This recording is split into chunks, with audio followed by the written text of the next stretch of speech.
Well, hello and welcome. I'm Sue Britz, And I'm Tina Lokkbakk. Welcome to the Retired. podcast where we talk about what life is like when we put on new wheels, new tread that moves us to our next adventure. And Tina, I would like to introduce to you today our guest, friend and colleague, Nikki Shannon Smith, who I used to work with. She was my boss. She was my principal. And not a bad thing necessarily when one says my boss. No, but so we worked together for a number of years, and she is here in the context of retired, putting on new tread. Even when I met her, she was starting off with her writing, not just writing, because she probably has been writing forever, but publishing. And this is how we're going to talk to her today about her new tread of identifying as an author. So, Nikki, welcome to Retired. Thank you. Thank you for having me. And Nikki, I wonder if this is okay, Sue, but I'd like to go back a little bit. Like, knowing what a teacher does, knowing what a principal does, Nikki, how on earth were you able to be a writer simultaneously? Like, I'm sure being a principal was the most time-consuming thing in the world. So I'm just in awe that you did this at that time. Oh my goodness. Thank you for saying that. I think, anything that you have a passion for, anything that you really, really Aw. love, you make time for. And teaching inspired my writing. My writing inspired my teaching in certain ways. They really went hand in hand. And then when I switched over to the principalship, I did find that I wrote less. I was just telling someone recently that in that role, I felt like my weekends and evenings were spent sort of recuperating and getting ready for the next day. And I don't mean that in any big, negative, horrible Oh, way. It was just a different type of energy that didn't yeah. feed the writing in the same way. So it was a juggle, but I loved it. So it's what I did mostly at night. Wow. Like in the wee hours of the night, did you sacrifice sleep? I did. I Hmm. also had two children at that time. They were 12 and 9. And so I would get them to bed. Luckily, they were kids who went to bed, 8:30, 9 o'clock. Oh, And then true. I would write for a little while. And even now, I'll sometimes get up at 5 and write. I'm fresher in Hmm. the morning. So I squeezed it in. Well, Nikki, I just have to say I have utter awe and respect. Oh, thank I you. do. Thank you. Yeah.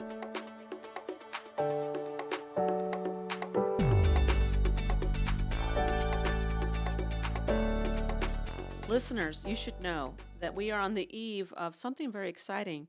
Nikki has another book release. It's for her new book called Stranded. My understanding, this is a young adult book, It's middle grade. middle grade being like intermediate. Intermediate grades, yeah. Okay, So perfect. fourth and up, I would say fourth through eighth And you would know because you're a grade. teacher. Right. It's published by Scholastic, It correct? is. And they did the coolest. You Wow. sent me this link. It's got the coolest. What would you call that? Preview Trailer. trailer. Trailer. It is so cool. It's epic. The word is epic. So I'm gonna put the link to that in our show notes. But you need to look at the link. It's Hmm. amazing.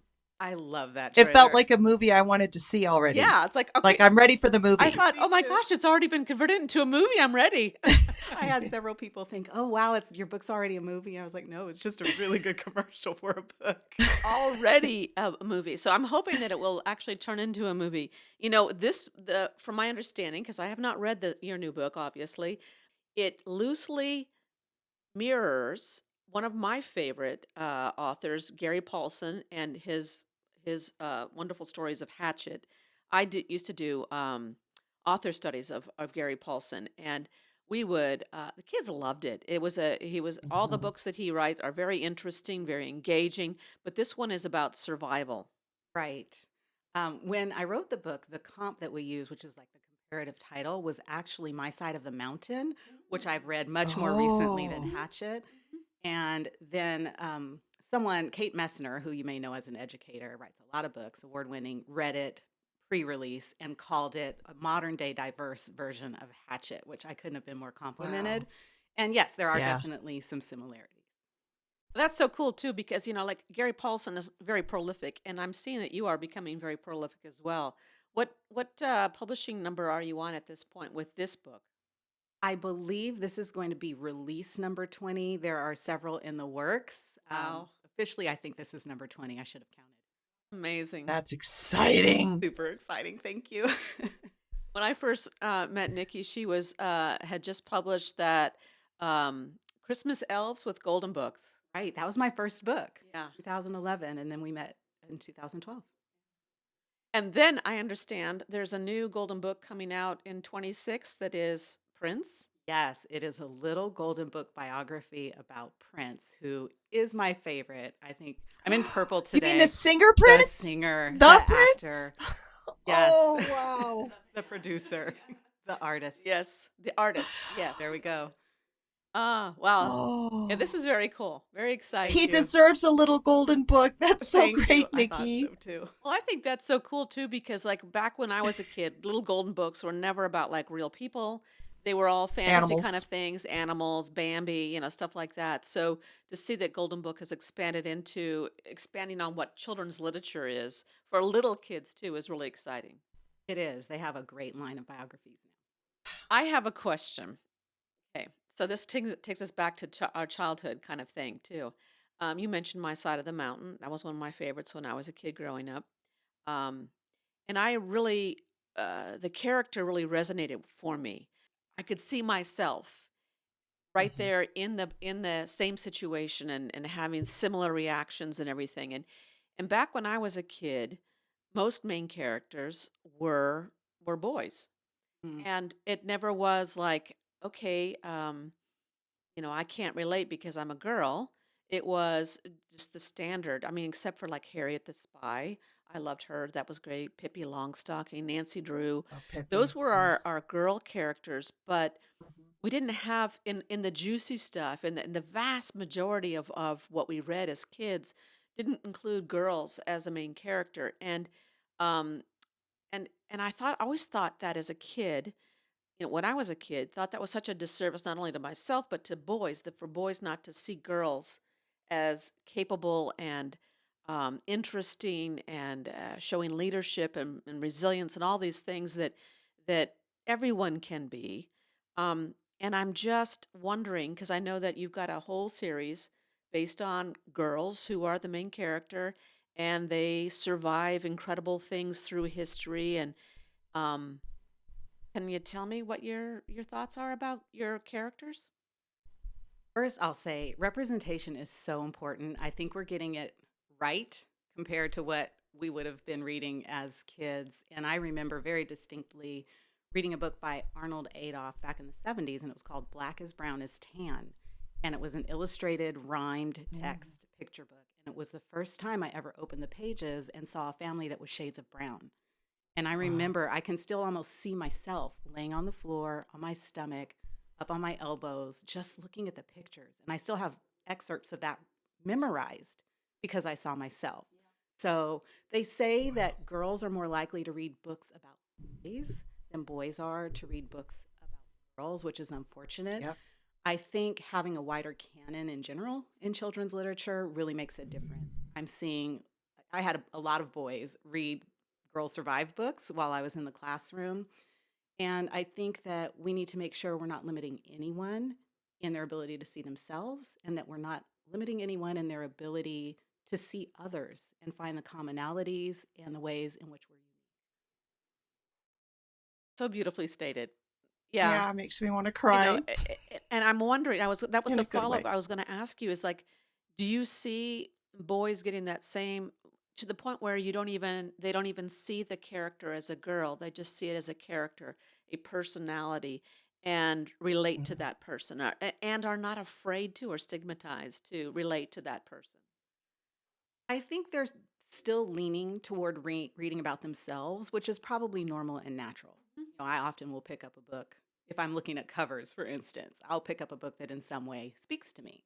So often that means there's True. something the same on that cover about me.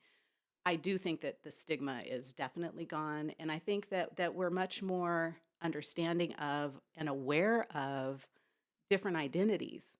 So even we're talking about boys and girls, but there are things in between as well. Perfect. Yes.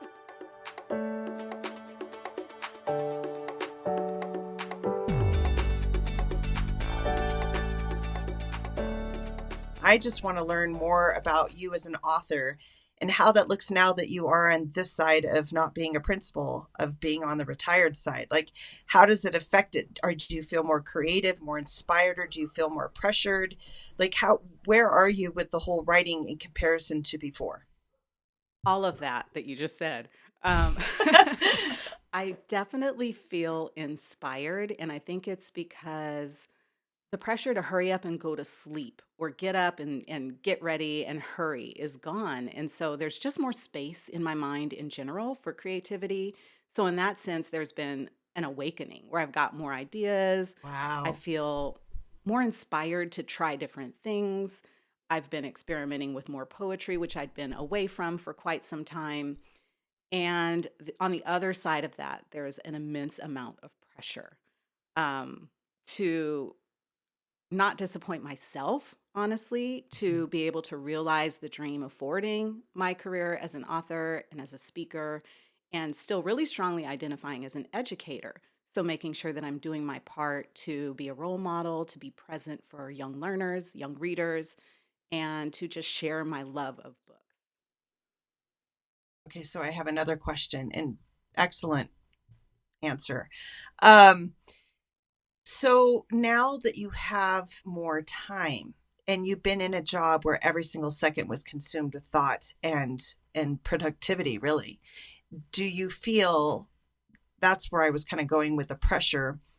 Do you feel this pressure to like work every minute of the day now as an author full time because you're used to that mode of thinking or being?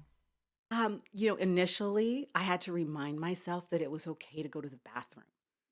I can relate Okay. to that. We all can relate to that one. Yeah. So Yeah. that took some getting used to.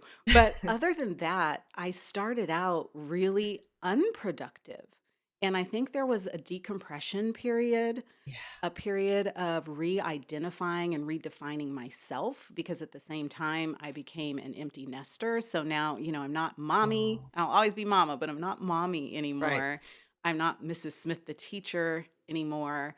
And I spent a lot of time sitting on the sofa staring out of the window. And then I realized, okay, my Wow. boss is too nice. Like, she's just not holding me accountable at all. And so I've started putting a little more pressure on myself, because the bottom line is this is my livelihood now. So I have to work probably twice as hard, three times as hard as I was working when I had a teaching career. Wow. Wow, that's an area I want to explore. Well, Tina, I'm thinking that kind of relates to what you've been talking about. When we retire, we're not just, there's different ideas of what that looks like. And so when we leave teaching or leave it, for a period of time, you got to fill something else in it. The assumption is, you're not necessarily earning a pension. The reality of making a living comes into play, and you gotta get going. I mean, this is exactly what you're doing too. You're working your butt off to and you're and doing so creatively to do all the things you need to do to make a living for yourself. So yeah, this is a tough one. Reinventing yourself is not always easy. Well, I had been considering it because I knew that I was being pulled by writing. It's been a good 5 or 6 years now that I've been being pulled away by my writing out of the classroom. I guess emotionally, mentally, creatively. And then I began to feel a bit pushed in certain ways. Just a lot has changed over the last 5 years or so. And so I was beginning to think about it. But the thing about writing is you're in very little control of what happens after you get the words committed to a page or a document. So I can be as prolific as I want to be, but then I've got to get it sold. And I've got to wait for that process, the contract process, the editing process, the publishing process. All of that can take 2, 3 years. And so I knew what I wanted to do and I believed that I could, but I was really, really scared. I'm still terrified, to be honest. A teacher friend at my school asked me, people were seeing that books were coming out, and people assume that you're rich once you're an author, which is, it's really not as lucrative as people think it is. And she said, well, surely you're about to leave. And this was pre pandemic, I think. And I said, Wow. well, no, not yet. I'm just not there yet. And she said, sometimes it just takes a leap of faith. And those words have stuck with So me. And true. so, and she was right. And then I have another friend who knew that I was headed in that direction. And one day we were talking and he said, "So what's your exit plan?" And we got interrupted. And then I kind of lost my train of thought. And he looked at me again and said, "So what's your exit plan?" And I guess I sort of bird walked. And then he looked at me again and said, "What's your exit plan?" I was like, "Well, I think I've been held accountable now." So in that sense, yes, I had sort of a plan, but I feel very much not in control of that plan. And that's scary at our age. It I is. mean, to do one thing, it's one thing to do that when you're 20. There's not a whole lot to lose. But yeah, there's everything around it, your job, your family, everything. So, um, but it's also, I think, very much appropriate. It's a part of that. Our age also gives us the license and the I think it's like it's a requirement. We have to launch ourselves. This is it. We are all fully capacitated. We have all the tools we need.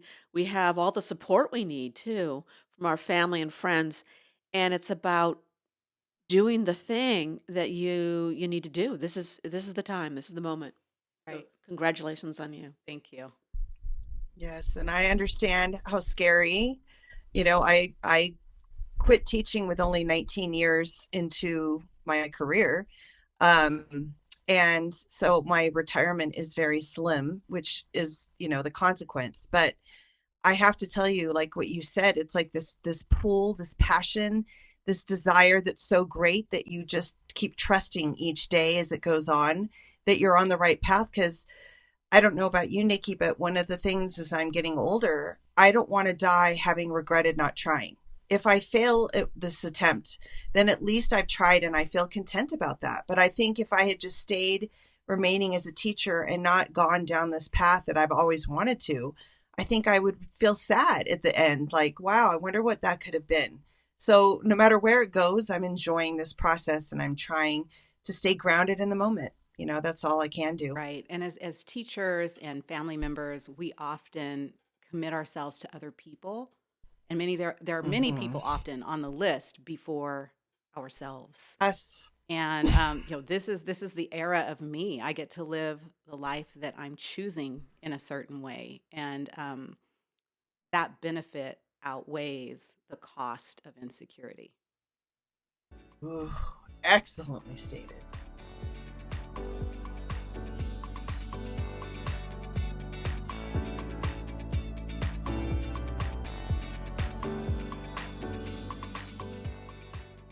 Nikki, I think I did read that little golden book that it was a long time ago. I don't remember it. But in anticipating our conversation today, I wanted to make sure that I had read something to get a feel for your voice as an author for kids books of the kids the age that we taught. And so I pulled one from The Girls Survive. This one's called Sarah's Journey West, an Oregon Trail survival story. And oh, it's written by Nikki Shannon Smith. And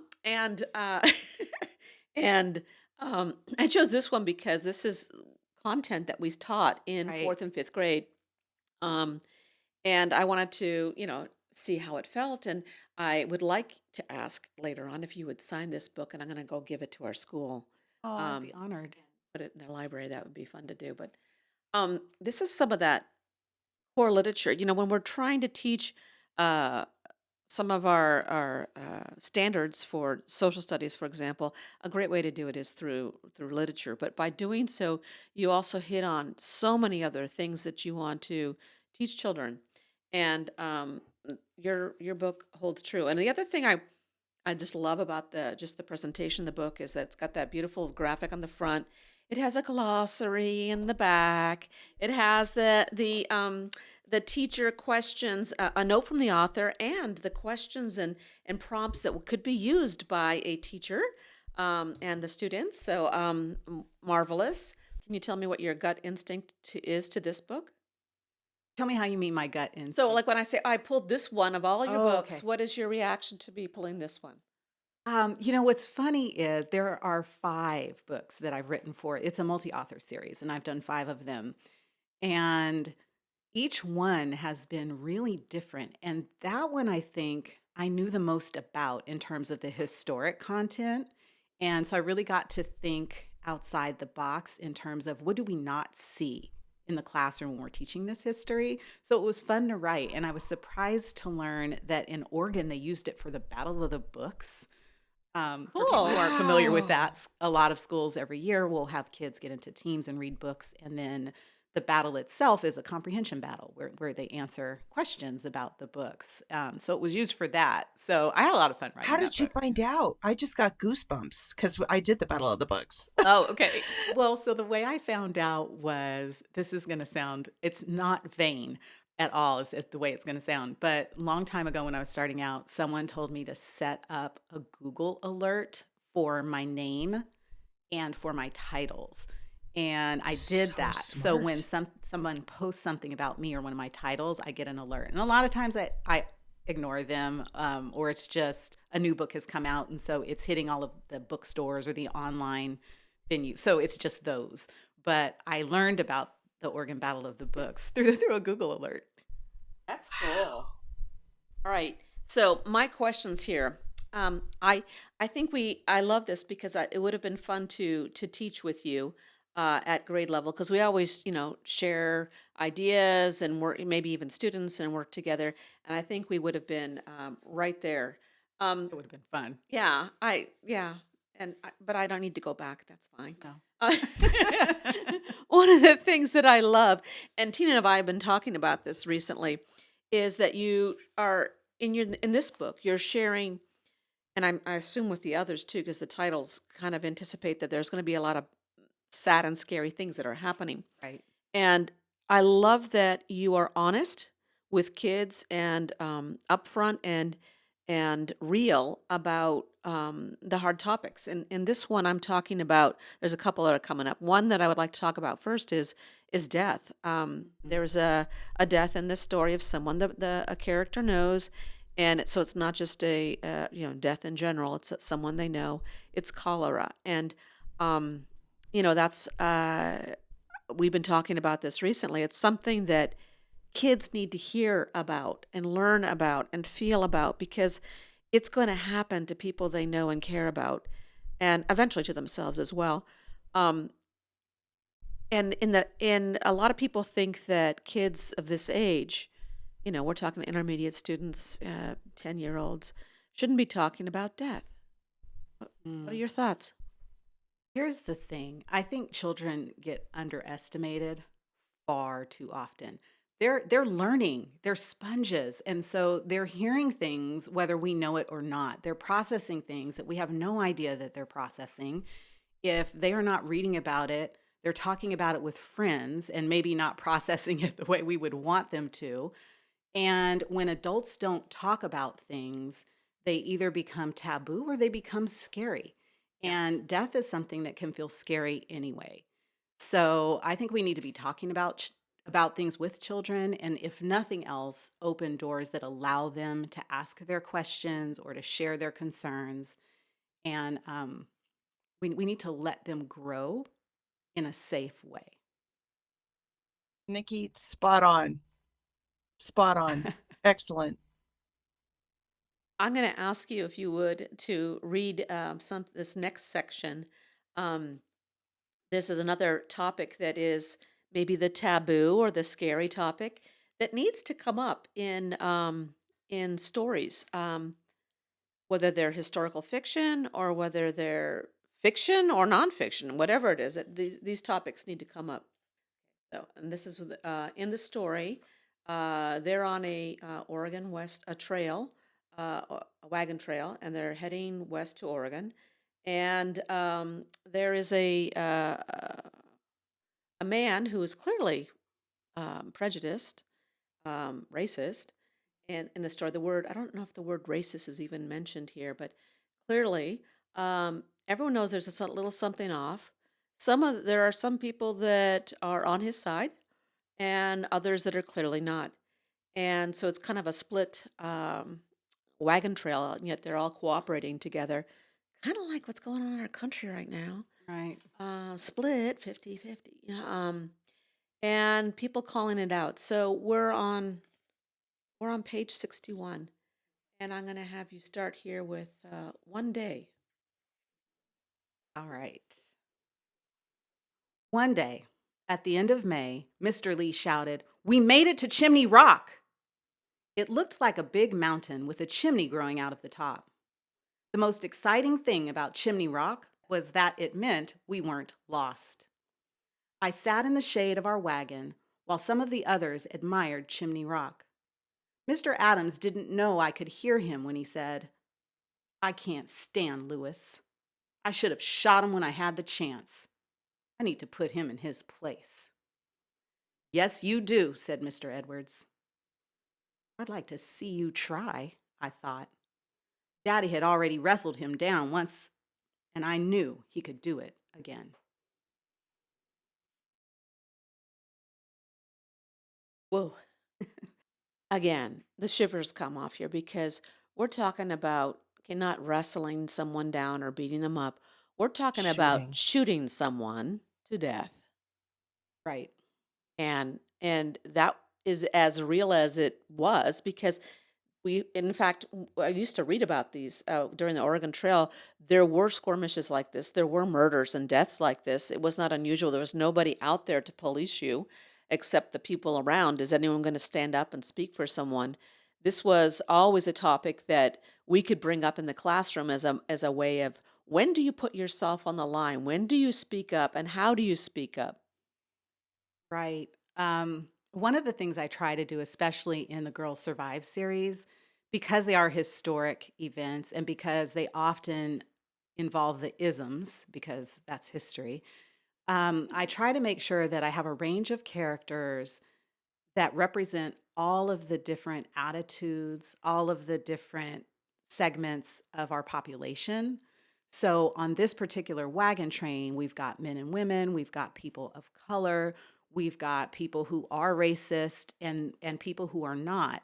And I always say, or said in the classroom, good and bad comes in all colors, shapes, and sizes. So my goal with this scene was to set the stage for honesty and the truth, but also opportunities to see that, and in this case, we're looking at white people's attitudes about Native Americans and about the Black people who are in the group. And so I wanted to set the stage to show that while they had this attitude against these populations, there were people in the group who also were speaking up on behalf of the Native Americans and didn't agree with him. And I won't do any spoilers, but that comes into play as the book wraps up. I so appreciate you showing all sides because that's what it is. And one thing I noticed too is you were talking about it in the past, and I was thinking, isn't it still true in the Oh, present? absolutely. I mean, as I was saying it, it's like boom. This is what's going on in our country. I mean, and the Hmm. same stories, the same themes have gone on and are going on, and unless you call it out, yeah, it's going to keep going into the negative. Right. And it takes all of us. One of the things I like to say is that there are more of us. We hear about the people who are shaking things up in a negative way, the hatred, the crime, the violence. But if we got all of the good people, everyone from marginalized groups, every single ally, we could take over it all. So Let's. let's. And so we have to highlight that That's in books. refreshing. And I thank you for that because I think that we often only focus on the negative. But in reality, I look at life or people, I'd say 9 out of 10 of us, and it just takes that 1 out of 10. And that's what we always focus on. But I do believe that we are more than just a majority. I think we are actually bigger than that in the end. I agree. We're definitely bigger than that. And I think that that smaller percentage, their power is often in their money and in their network. But we have the power of numbers and we have the power of love. So that's what I'm hoping to see come into play moving forward.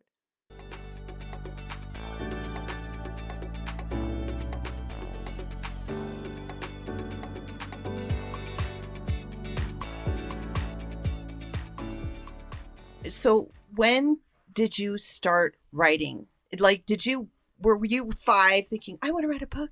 And then it went on forever? Or was it like a light switch that came on in your 20s? Like, when did you know? It started when I was very young in that I would write stories for fun, and whenever there was a school assignment that required me to write, I would be really excited about that. One of my first writings that I remember was, I think it was 4th or 5th grade, and it was creative writing, and I wrote a story called Lizard Guts. And my dad always reviewed everything before I turned it in, and he called me kid. He still calls me kid. Kid, I don't know about this one. I don't think your teacher's going to like this book, but I'm going to let you, or this story, I'm going to let you do what you want. I don't think you're going to get a good grade on this. And I got a C, which was okay with me. I didn't care. I enjoyed writing the story. And then fast forward into junior high and high school, and I was writing a lot of poetry because I was reading a lot of poetry. My dad had books by, James Baldwin, Nikki Giovanni, Maya Angelou. I was the kid in the family who, anytime a poet was coming to town, someone in the family would just buy the tickets. They didn't even ask if I was available. They would buy the tickets and send me to go see Nikki Giovanni or Maya Angelou. So I was writing a lot of poems. I was very inspired by the brief way that you could express so much. And I continued to write poems through high school.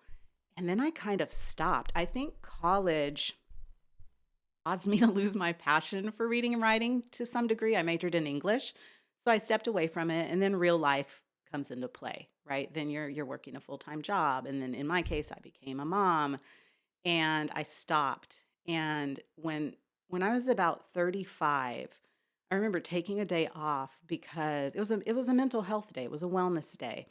And my goal was to just stay in bed and do nothing. That was just like, I'm going to just stay home and do nothing all day. And I got in bed and I was watching Oprah, and I won't go into a long story about that. But the topic was women who look substantially younger than their chronological age. I remember that Do one. you I remember that remember that episode? one. Yes. And I remember there was an African American woman, and she was like 75, and she looked 40. And she I was just sat skating there up with and my down mom. the city What's that? streets. She was skating up and down the city streets, if we're talking about the same woman. She was on skates and she was going up and down stairs. Gorgeous. Yes. And their secret was Yeah. they had all made changes to their lives that allowed them to be themselves, pursue their dreams, and seek their truth. And that was what made them young. And I got out of bed, and I knew right in that minute that I wanted to write. And I got books from my daughter's shelves, of which there were many, many, many books. I pulled favorite authors. One of those was Nikki Grimes. And I went to Nikki Grimes' website to see what I could learn. And I love this woman to pieces. We've since met and she's become a friend. But she had Wow. a list. And it was something like, so you want to be an author? And it was a checklist, and I love a list. And I went down that list, and that's how it started as a career. Well, thank you for sharing. Okay, Wow. talk about retired. This is exactly what we're talking about, is that it's, you're not just retiring from a job. You are reinventing yourself, and you're doing so in a way that gives you life, that answers the questions your soul's been asking, to go out and explore and adventure, or go inwards and understand things. Congratulations. Thank you. That's amazing. Thank you. I've never talked to anyone who remembers that episode. I'm just floored that you've seen that episode. No, I do. I remember I loved Oprah, and that was like bonding time with my mom, and we would sit and watch it together. And I remember we were just looking at each other. And what I kind of got disappointed with is I think I was focused on the physicality. You took away what was meaningful, which I understand now as an adult. But that it's about those choices. It's about living your authenticity. You're so right. But at that time, I couldn't get beyond the, oh my God, how do you look that amazing? Like, this isn't normal. Like, what is it? And you remembered the real secret sauce, not the facade secret sauce. Right. Well, I think I was searching for something that day. Oh. Yeah. And the other thing I will say is, when you do that retirement, when you change it up, when you find that thing that you identify with, that identifies you. Um, or when you leave teaching, people look at you and they say, "Oh, you look so relaxed. You look so good. You look so much younger." This is a current theme we're hearing Right. from people who have retired. And it's about letting go of your stress, but it's also about embracing that part of who you are. Definitely. Definitely. And I've been on a little bit of a health journey that has coincided with exiting teaching and entering full-time authorship. And so I've just been focusing on overall wellness. And you're talking about discovering yourself. And I'm good because as a teacher, of course, I always picture children. And I'm imagining, like in movies and in books, where there's this young character and they've got on some kind of hat or some kind of little costume, and they're imagining themselves as something else, and they've got a walking stick or something, and they're just trudging along with some setting.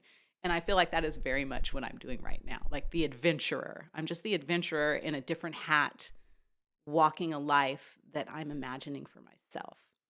That's so cool. And That's I've been toying with, like, for the last couple of years, the idea of like we're really authors creating our own story. And like, so we're the main character. And then we pull in who our other characters are and where's our setting. And because I used to live up north with you guys, and I moved down to my childhood mountaintop community. And it's like, this is the setting I want to be in, because in my story as the main character, I'm a skier, I'm a hiker, I go out into nature, but it's kind of fun when you start, and then when you create your characters and you start choosing who you want to have in your life, the people Yes, that you love and are kind. And it's kind of neat. It's like we really are forming our own story. definitely. I do. I think we're very much characters. And I think in this part of our lives, we get to write the whole narrative. We get to build the cast. We get to set the plot. We get Ooh, I to, like the plot. You're there's a right. T-shirt that says something about "I'm a writer. Don't make me mad because I'll put you in my book and kill you." I love that one. But we do. We're creating our own universe right now. Very Yeah. cool. Nikki, thank you so very much for joining us on Retired. I'm so glad you came. Thank Me you. I too. really enjoyed talking to you. It's always a pleasure to see you, Sue. Tina, thank you for joining us and being part of this conversation. I've had a ball. Me too. And good luck with your release. I'm sure it's going to be super successful. Listeners, be sure to check out the show notes, and you'll see some links to sites.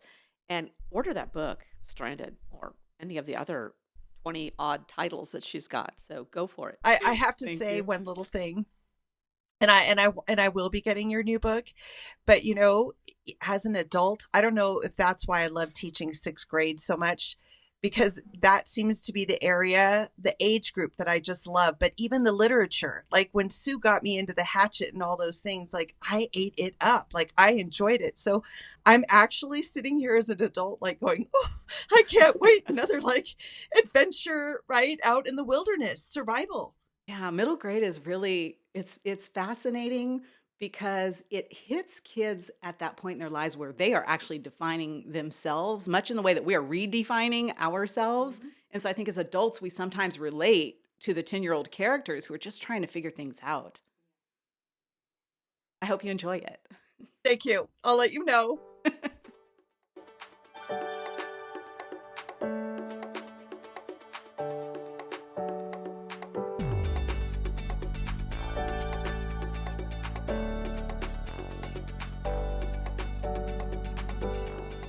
That wraps up this episode of Retired. Thanks for listening. Until next week, please feel free to lend your feedback or ask questions by emailing us at retiredpodcastnewtred@gmail.com. You're invited to follow us on Facebook at Retired Podcast Newtred. Check the show notes for links and contact information. Retired is co-hosted by Sue Britz and Tina Lokkbakk. It is produced, directed, and edited by me, Sue Britz. Music and graphics are by me too. Please click to subscribe so that you won't miss your chance to join our retired road trip.